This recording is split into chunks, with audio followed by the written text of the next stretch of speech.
টানা বৃষ্টি আর উজানের ঢলে সিলেট, সুনামগঞ্জ, মৌলভীবাজার ও নেত্রকোনায় নতুন করে বেশ কিছু এলাকা প্লাবিত হয়েছে। নদ নদীর পানি বেড়ে যাওয়ায় আশেপাশের জেলাগুলোতেও বন্যার শঙ্কা দেখা দিয়েছে। সিলেট নগরের ৪২টি ওয়ার্ডের মধ্যে ২১টি তলিয়ে গেছে। এছাড়া জেলার ১২টি উপজেলার ১০২টি ইউনিয়ন ও জেলার ১৩২৩টি গ্রাম প্লাবিত হয়েছে। পানিবন্দী হয়ে পড়েছেন অন্তত ৭ লাখ মানুষ।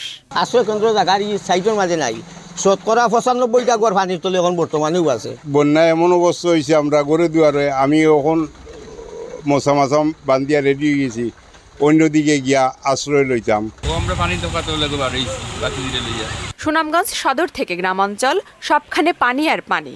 চরম দুর্ভোগে পড়েছেন কয়েক লাখ মানুষ। সড়ক ডুবে যাওয়ায়, বেড়িবাঁধ ভেঙে যাওয়ায় যোগাযোগ বিচ্ছিন্ন দুর্গত এলাকা। খেয়ে না খেয়ে দিন কাটছে অনেকের। শুরু হয়েছে ত্রাণের জন্য হাহাকার। ওয়ালটন ফ্রিজ কিনে অনেকের মতো আপনিও হয়ে যেতে পারেন মিলেনিয়াল। সেরা পণ্যের সেরা অফার। নেত্রকোনায় গত ২৪ ঘন্টায় জেলার প্রধান নদী উবদাখালী, কংস ও ধনুর পানি বেড়েছে। উবদাখালী নদীর পানি বেড়ে কলমাকান্দা পয়েন্টে বিপদসীমার ৩২ সেন্টিমিটার উপর দিয়ে বইছে। বন্যার শঙ্কা দেখা দেয় তা মোকাবেলায় প্রস্তুতি নিয়েছে জেলা প্রশাসন। আমরা প্রস্তুতি আছে, আমাদের যে শুকনো খাবার এবং টাকা পয়সা যেগুলো আছে সেগুলো রেডি আছে এবং আমরা সকল প্রস্তুতি রেখেছি। টানা বৃষ্টি ও উজানের ঢলে মৌলভীবাজারের ৬ উপজেলার ৩৭টি ইউনিয়নের ৩৩২টি গ্রাম তলিয়ে গেছে।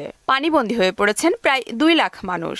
প্রস্তুত রাখা হয়েছে ৯৮টি আশ্রয় কেন্দ্র ও ৫৬টি মেডিকেল টিম। এদিকে তিস্তার পানি বিপদসীমার ওপর দিয়ে বইছে। অন্য নদ নদীর পানি বেড়ে যাওয়ায় রংপুরের নিচু এলাকা তলিয়ে গেছে। ভাঙ্গন কবলিত এলাকার মানুষ ঘরবাড়ি সরিয়ে নিতে শুরু করেছে। আফরিন পপি, মোহনা সংবাদ।